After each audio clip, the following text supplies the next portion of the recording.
Hi everybody, Dave Rauch here, ProTech Building Services, and welcome to this edition of the Maintenance Manager. And today, we are lucky to have Tim Hoover here. And Tim is not only part of a landscaping company, but he's got 3 other companies he manages in the HOA industry. And he's going to describe those to us and tell us some of the things he's learned in this industry. And so welcome and thank you. Thanks, and Dave. thank you for being here. Appreciate it. Tim. Thanks for having me, Dave. Yeah, very happy to be here.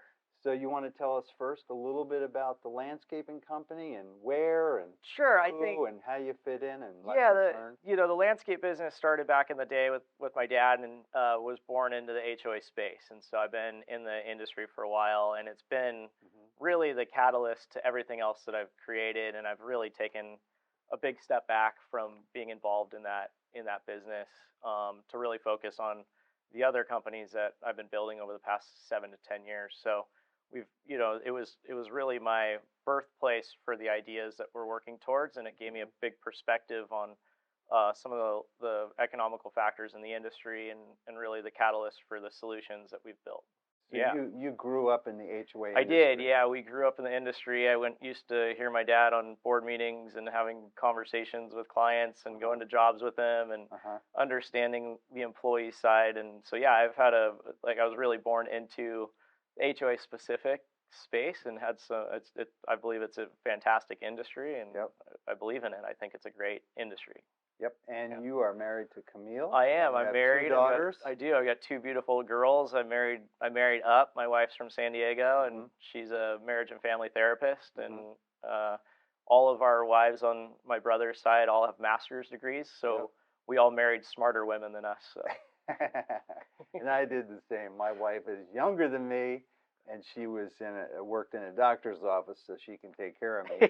And you have a therapist as a wife. I do. That's really helpful. I'm married to a therapist. Yeah, but when I married her, I told her that there's no way that she could help me out with my problems, so don't even try. And you both went to Point Loma Nazarene. We did. Right? Yeah, I got a degree in managerial and organizational communication from Point Loma Nazarene. I did a lot more surfing than I did going to school, but I had some fantastic experiences with professors that ultimately became influential in my life past school and became mentors and helped with business and good stuff like that. So I was able to translate a lot of the things that I learned in college into business from the solutions perspective. Yep, and I know you ski because I've skied with you and your wife and your 2 daughters who are fabulous skiers. But what I also found out from you is that you used to be a professional surfer. Yes. Can you tell us a little bit about that? Yeah, so I talked about that. Yeah, so I grew up in La Mesa, so I was an inland kid, and a friend of mine, his name was Ian Gibson. He was a professional surfer. He was 4 years older than me, so I would jump in his van, and he would be my transportation to go to the beach. And so I'd surf constantly with Ian. And so when I turned 18, I started competing professionally and traveled all over the world in surfing contests. And it was a great experience, and it kind of gave me a lot of understanding about different scenarios as far as big waves and surfing and pressure and being held down underwater for a long time. So surfed a lot of really cool places, and it was a great experience for a season of life, but it wasn't going to provide me the lifestyle that I had as a kid long term financially. And so I went to work with my dad and then ultimately started building other companies off of that platform. Yeah. Awesome. Well, we could talk about surfing and skiing a lot, but absolutely. Let's turn to the software business that you're involved in. I know that our viewers are bombarded by lots of new different types of software all the time, and much of it specific to our HOA industry. I think there's 5 or 6 big management company software platforms. So anyhow, tell us about what you're doing with the software. Yeah, so years ago, I started the first platform called VendorTrax, and that system was really built to streamline internal operations for our family business, but with the external ability for customers to track and monitor our services in real time. So our goal with that was to streamline efficiencies, but also give customers a better experience to where they could see everything that we were doing. And we kept that business VendorTrax system internal as we were kind of testing and iterating and fixing the problems within our own company. and then we had demand to start scaling outside. And so that was the first platform that we built. And then the second platform we kind of. And let me interrupt you. Yeah, absolutely. And was that a lot about work orders from clients? Correct. Yeah. Or was it just about tracking vendors to the landscape company or vendors? Great question. Management. Yeah, it's a generic work order tracking system. Okay. So customers and managers, the goal was to simplify their lives and have visibility into the tasks that the vendors were accomplishing. Gotcha. And a lot of systems are fragmented. So like you'll have a vendor that's using a specific system, you'll have a management company that's using another, and ultimately the customers are still making phone calls, sending emails, or submitting work orders through third-party services. So we really got a fragmented layer of communication across multiple channels. So our goal was to basically bring everybody to one platform to be able to speed up the workflow and have visibility into these tasks in real time. So that was the first system that we built. And about 2 years into that product, we launched another product unintentionally. And so I started building another system that really is a bid management tool that brings transparency to the process of bidding work. And so there's a lot of delays and issues and frustrations of sourcing vendors and finding out who's the best bid and apples to apples bids and uncertainty of who to choose. And so that system really provides a lot of clarity and a way to bid in a streamlined fashion that provides customers with apples to apples bids and really provides a fair and accountable way to bid for all participants that are bidding. Question? Yes, sir. Did you design and build that with the intention of selling it to HOA management companies or to vendors like ourselves? Yeah, so the bid management tool, the financial model that's there is we really built it to start providing a better way to bid for the whole industry. Like we took a holistic approach to building that tool, and we actually built the bid management tool itself as a no-cost solution. So basically what it does for the customer, the paying customer, is it provides them with more certain outcomes when choosing the right vendors for their jobs. And when they're sifting through bids or they're looking at bid comparisons, it's a very digestible and easy way to understand who is the right vendor for these jobs. Ideally, the scope of work would be written out by a third party, a consultant, an architect, an engineer, and obviously those are bigger jobs. Correct. Or, like landscaping or janitorial, you'd have a fixed cost bid where, the janitor comes and does the same thing every week. The landscaper comes and does the same thing every week. So, correct. That's ideal. But that's, as you know, probably, occurs very seldom. And so if that does occur, then you can still ask questions of the architect, the engineer, the board, whoever put the scope together, correct? Absolutely. So you as let's just say ProTech is invited to bid through the system, right? Manager invites you to bid. You're going to receive an invitation. You're going to open up that invitation. Within that invitation is the scope of work, if there is a scope, right? If not, it's now basically this question and answer period that's opened up at the same time. So I'm bidding against you. We're all on the same page, but I don't know it's you and you don't know it's me, right? We're all collectively now able to ask clarifying questions to meet the expectation of the customer, right? Gotcha. And so like clear expectations lead to apples bids, which leads to more certain outcomes. Like that's what we firmly believe. And so the scope Q&A process is basically what allows that refinement period if there is a scope. Like some projects, these larger projects will have a scope, but there's always questions, right? Like the people that are performing the work are the ones that are going to ask the questions. And it's important for everybody to know what these questions are because they're generally going to set a new specification within the guidelines of what the expectation is for the customer. So you're actually utilizing the experts in a sense to better refine the scope of work. Now you've got a document that prior to bid submission, there's a pop-up box that comes up when you're submitting your bids. And this pop-up box says, would you like to attach the scope Q&A as an addendum to your contract? So basically, it gives you as the contractor the ability to attach all of those questions and answers to your contract, and you're basically saying to the customer, we are willing to be held accountable to these expectations, and they're included in our price. Does that make sense? Yeah, it does. But it leads me to another question. Yes. Okay. Yep. So on jobs 10,000 or 20,000 and above, Correct. that would be pretty easy to execute on. Correct. And it's great, fantastic tool to have clarifying questions on those jobs. Our problem is, our average size job is $2,500. Yep. We got a lot of $500,000 jobs. We have a lot of $10,000 jobs, but the average is $2,500. The manager comes to us. Obviously, you can't. The board doesn't want to spend $2,000 to an architect Correct. to write a $3,000 scope of work. Yep. Right. So that's the problem. Okay. So they come to us and they say, "Hey, will you write the scope of work, ProTech?" And we say, "Sure, no problem. We'll write the scope." And I'm assuming we could enter that scope in, and then the other two bidders could examine it and make clarification. Correct. Comments. So here is a problem that's happened and grown historically within the industry over the past, let's call it 10 years, right? Is oftentimes the manager who's not a construction expert or services expert, they're good at what they do, but they don't necessarily have all the ins and the outs of every type of project, right? And the customer and the HOAs often look at the manager to be the expert in all trades, but they're not contractors, they're community managers. It's a whole different field, right? Yeah.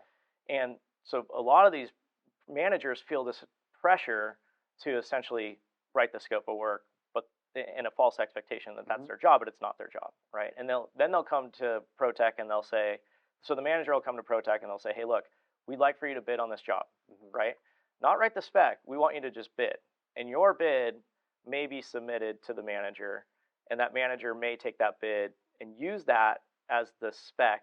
They're going to use your bid as the specification to gain two other bids, because generally the board wants three bids, or CC&R state three bids. The manager's stuck. Right, and the manager's kind of stuck. They're asked to get 100%. three bids. Yes.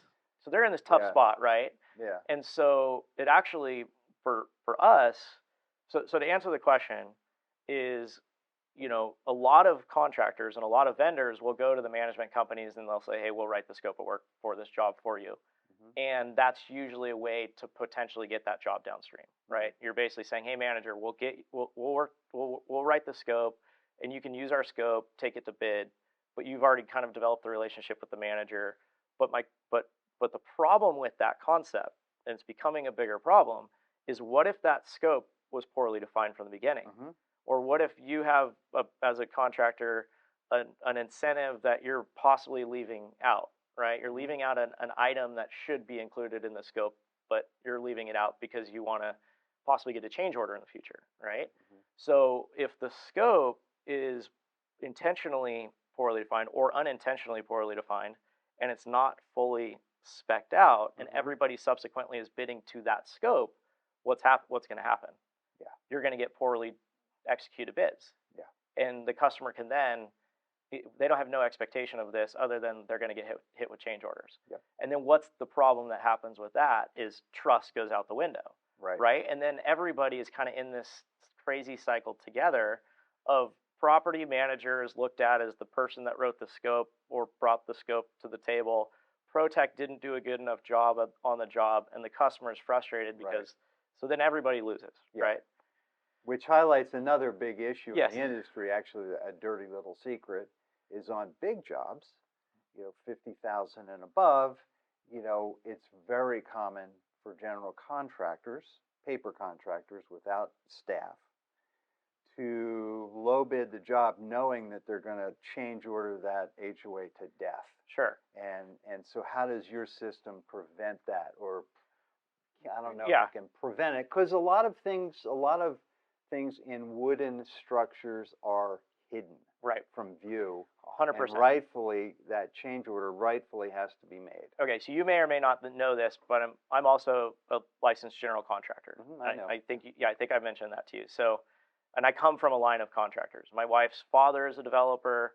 My father is a contractor. Like that's my blood, right? Like that's the bloodline of my family and my wife's family. So like my kids are stuck. Like there's potentially that they're going to be in the business no matter what, right?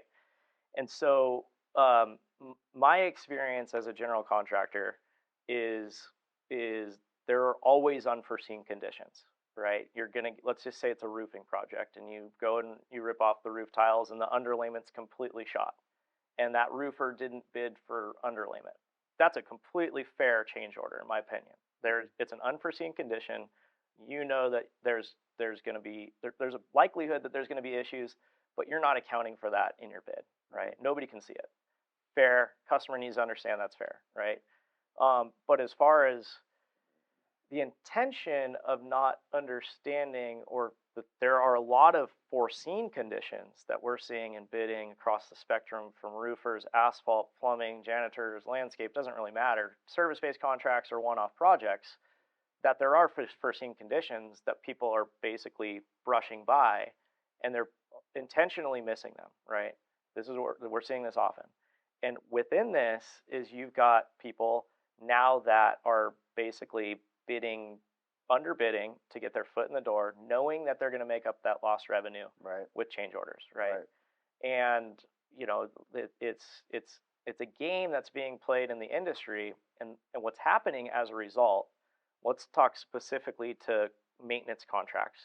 Is let's say you're hired to do a building maintenance contract, and board members come in and they say, new board comes in and they say, ProTech is doing a horrible job.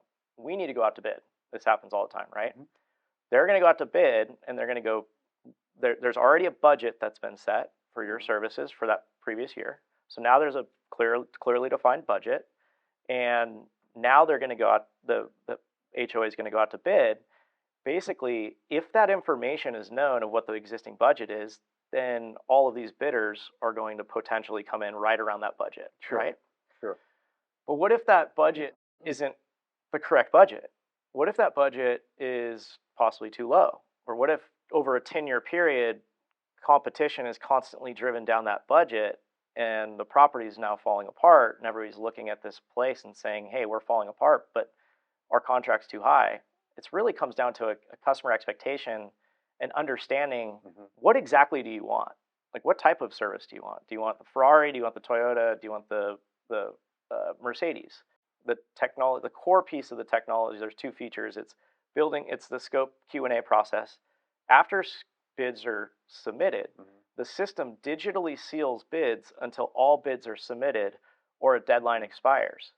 So there's no way for anybody to have access to Dave's information and you to have access to others' information. It's like credit card information. Like, have you ever gotten your credit card stolen? Stolen, no, but I've lost them. Yeah, and so if you lose your credit card, right, you've got this thing that's financially tied to you as an individual, and you lose your credit card, and you feel vulnerable, right? Like or if you've gotten your credit card stolen, you feel really vulnerable, and you see charges coming into your account, right? And you get the call, hey, you got a fraud alert, okay? So feeling that emotion of having your information taken from you, and you've worked really hard to have money in the bank to pay your bills and all those kinds of things, and all of a sudden somebody's taking something from you. It's a very uncomfortable feeling, and all of that is because of access to information. Well, let me ask a question here, and that is, what happens a lot in the industry, especially when you get to the larger size jobs, is a contractor will say to the client, HOA or manager, we'll go out and spend the $500,000, $5,000 to do this scope work for the bid, and we will not charge you that $1,000 if we get the job. Correct. Yep. And I see that happening. And does your software incorporate that instance? Yeah. So if you and I guess that's a separate contractual. Yeah, it's really two parts, right? Because what if you go build that scope of work and you spend that time putting all that information together, then they go out to bid. Oftentimes what happens is they go out to bid and they're going to shop your bid around, right? And now everybody's got your bid. You wasted time twice, right? You built the scope, now your bid's getting shopped. Yeah. And now your information is stolen, right? Like, that's what's happening, is like the sharing of information is really really what drives accessibility, yeah. and sharing the information is really what potentially becomes the downfall and demise of a lot of services. Okay. And then let's go even one step further. And this happens not just with the vendor side, it also happens with management services, right? Mm-hmm. And you're really, who's most impacted in this? Well, it's the HOA that doesn't get a good bid. They're exactly, and they don't, but or they spend more than they should have to spend. absolutely, Yeah. yep, they're going to end up spending twice as much time and twice as much money, oftentimes, Okay. if in this scenario, yeah. All right. Well, let's talk about the elephant in the room. Okay. Which is, management companies that have in-house services. This is a big problem in the industry. Okay. That I think that a lot of management companies and managers don't want to talk about. And I'll just tell you my experience. I worked in a management company from 1991 to 95, Mm-hmm. and I set up the maintenance division in this management company, and was doing building maintenance and janitorial and a few other things. I wasn't doing the painting, and I was not in charge of the landscape. Okay. But I did see, corruption there. I saw large jobs that were getting looked at, so that the company I was working for was actually getting those jobs. Wow. And fortunately, this was 30 years ago, so I feel free enough now to talk about it. Okay. But it was somewhat disconcerting to me, because it was my general contractor's license on the line. Wow. Actually, we had two licenses. We had my general contractor's B license and a landscape C27. I can just tell you for a fact that I saw some things that shouldn't have happened. And I'm pretty sure that happens in the industry quite commonly. And so, does your software, the sealed bid software, does that help with that situation? Yeah, I think absolutely it helps with it. And there is a lot of challenges around let's just go back to access to information, right? Mm-hmm. And it's a really challenging thing if the people that are managing and facilitating the bidding process also have services divisions. Yeah. Right. Mm-hmm. So within the context of that, how is that really a level playing field for people who potentially have access to the information, right, bidding against people who are submitting that information, or actually right? In charge of gathering it? Correct. And so kind of the ethos of our technology would be, this gives these players and industry folk that have services divisions within the management umbrellas an instant way to clean up their business models, mm-hmm. right? To show all these other competitors that, look, we're facilitating a fair price, a fair project, a fair everything. Mm-hmm. We are completely unbiased in this. Yes, we've got a division, but this gives everybody a fair shot, right? Right. And ultimately, we're trying to look after the best interest of our customer, right? Mm-hmm. Like, we all serve the HOA. Like, we get paid by the HOA. And so all of these services underneath the umbrella of the HOA should, they're, in my opinion, is part of the sealing of the bids, instantly gives credibility to those management companies that may have services divisions, to where there's potentially frustration or questioning from the community. So if I'm living in an HOA and I understand that you're a management company and you also have services divisions and you're winning all of the work, but you're not providing quality service, right, then I'm going to be frustrated with you as a management company, right? You as the management company with services have all of your eggs in one basket, mm-hmm. right? And I'm going to look at you, and there's a lot of pressure that is dropped on the managers who are actually part of the facilitating the bid, right? Absolutely. And so, unfortunately, a lot of these managers are looked at, they're like, what, you just provided this building maintenance contract, and the services are falling apart. What are you doing, Frank? Exactly. Right? And so... And just so I can throw my 2 cents in, that's what I saw. You did? Okay, yeah. Oh yeah, Yeah, I yeah. saw the managers struggling Right. because on the one hand, they're loyal to their company, they want to give the business to their company, but on the other hand, they know that if they use their company's in-house services and they make a mistake, let's just say that the in-house services are good services, Sure.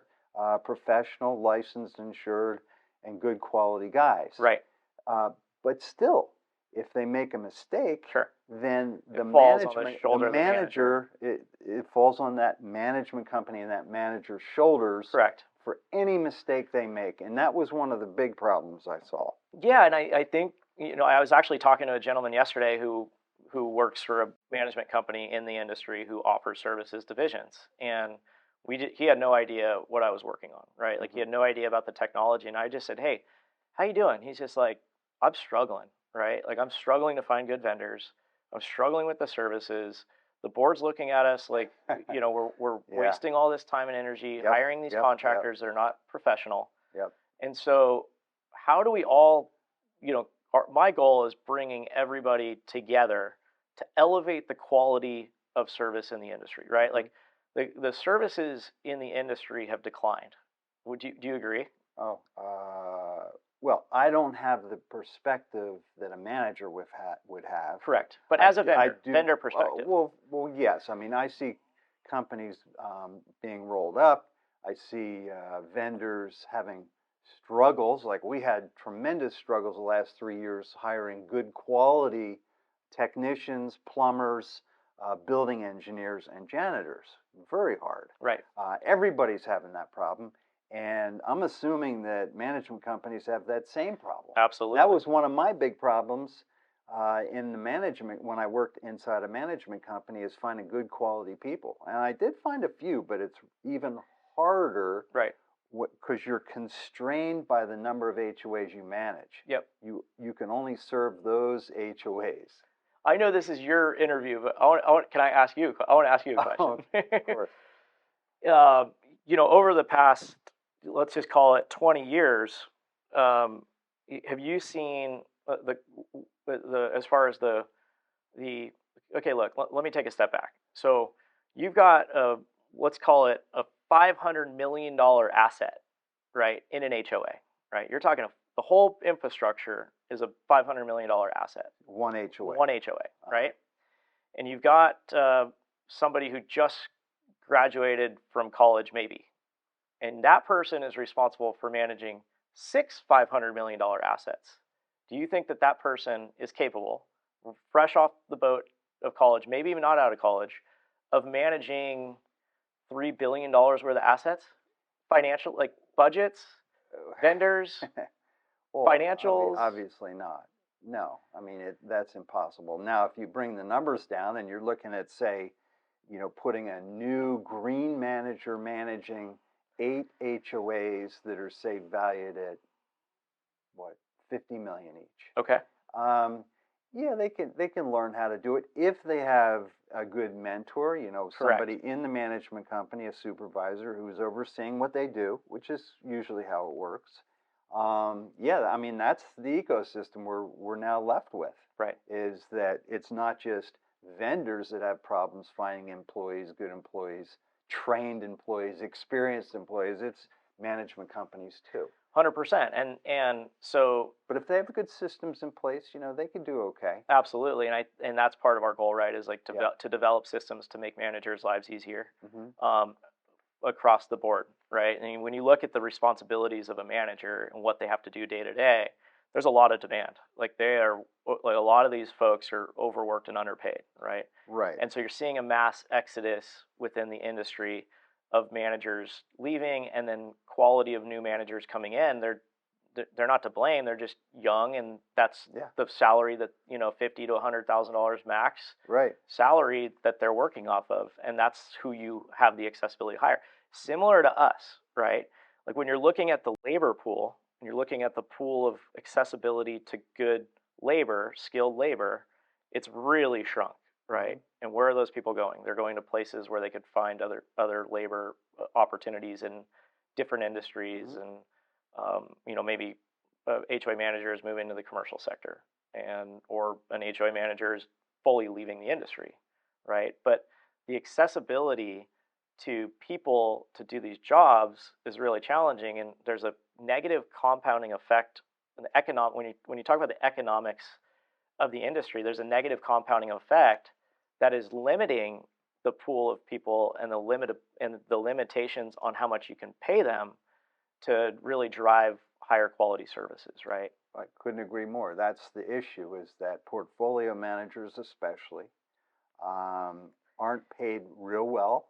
I think the average pay is for starting managers 40 to 50 or maybe 60,000 a year. Right. Plus, they're getting calls all day on the pools, the parking, and the pets. Yeah, right? Yeah, absolutely. Pools, parking, pets, and like you said, they're expected by their client, the board, to be knowledgeable in legal issues, in financial issues, in facilities issues. And in addition, they have to put the monthly board meeting packet together. They have to go to sometimes the night board meetings. Of course, with Zoom now, it might be a little easier. But yeah, they're supposed to do a lot of things. Right. And I think that's patently unfair. Yeah, and for me, my goal with the technology is to automate some of these processes for them to make their lives easier, like plain as day, right? Gotcha. So our value proposition for the bid management tool for the managers is we are going to help you save time and money, right? We're going to help you save time. We'll save your management company owner money possibly, but we're going to help save you time. Would you like to spend your afternoon on the beach, or would you rather spend the afternoon behind your computer, right? So a lot of these people are just grinding, and they're not ever able to catch up because they're bombarded with so much information, right? And technology has actually, and not just technology in general, but fragmented technology solutions and systems have really compounded the issue because of this instant gratification world that we live in, right? A customer makes a complaint to the manager issues the work order to the vendor gets the work order, the customer is left out of the loop, vendor might not even respond to the manager that they received the work order, customer is sitting at their house frustrated because it doesn't get done for 2 weeks, a month, a year, right? And they're sitting around there saying, what are we paying these dues for? We're paying monthly assessments. Now you're coming to me and saying, hey, our buildings are falling apart, you need to raise your dues, right? Now it's time to raise assessments. And a manager has the hardest position on the planet to go to that HOA and say, you need to raise your dues. What happens most of the time if a manager says you need to raise your dues? No. No, or they look for a new management company. Well, yeah, I mean, right? I've seen many boards recalled because of the contemplation of a special assessment or even raising dues 10%. Correct. And we've all seen that. And it's difficult. And you got to put yourself in the position of the board of directors. Here they are, they're living amongst all these neighbors, these friends, and they're saying, oh, it's instead of being $400 bucks a month, now you're going to have to spend $475 a month. Right. And especially like in Florida with a lot of fixed income elderly people, absolutely, it's devastating. So it's a problem. Yeah, and I think to that note as well, like really the board also has this position to manage hundreds. They're managing finances for hundreds of homes, right, or thousands at some instances, yeah. right? And so they've got this responsibility, and they're paid the big bucks as volunteers, right? Like it's a thankless job as well. So a lot of these board members have a really tough job, and a lot of them get on the board just because they get so frustrated. And what's the catalyst for that frustration?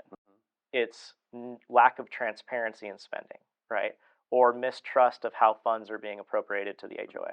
So there's a huge problem associated to frustrated individuals living in the HOAs and the board members because of lack of financial transparency, right? And so part of what we're working towards is really providing that overall transparency of I paid $500 a month this month. Where is that $500 going? Right. So this is better than just a pie chart. It's actually can physically tell you where the money's going. Exactly. And and what's the reason to hide the money? Like what's the reason to not be transparent with that money, right? So for those watching who want to learn more about this, what website do they go to learn more? Yeah, you can go to VendorTrax.com, or you can go the bid management tool is called SimplySeal.com. Okay. And the VendorTrax SimplySeal. SimplySeal, and then the third tool is the Scope Builder component, and that's ScopeBLDR, ScopeBLDR.com. Cool. And so you can get, like, there's a team of engineers and integration team, and that's working behind the scenes. That's all underneath one roof, which is our company. Gotcha. So we've got 3 products right now underneath the umbrella one company of the company, and you can access whatever product is going to help you out at that point. Gotcha. And there's different levels of service for different user types. So if you're a property owner, if you're a business owner, we've got tools for you to make your business more efficient. But all of this data is living in one location. Sounds great. Yeah. Well, Tim, thanks so much Thanks, for your Dave. time today. Appreciate it. Yeah, I appreciate you. Thank you, everybody. Please stay safe.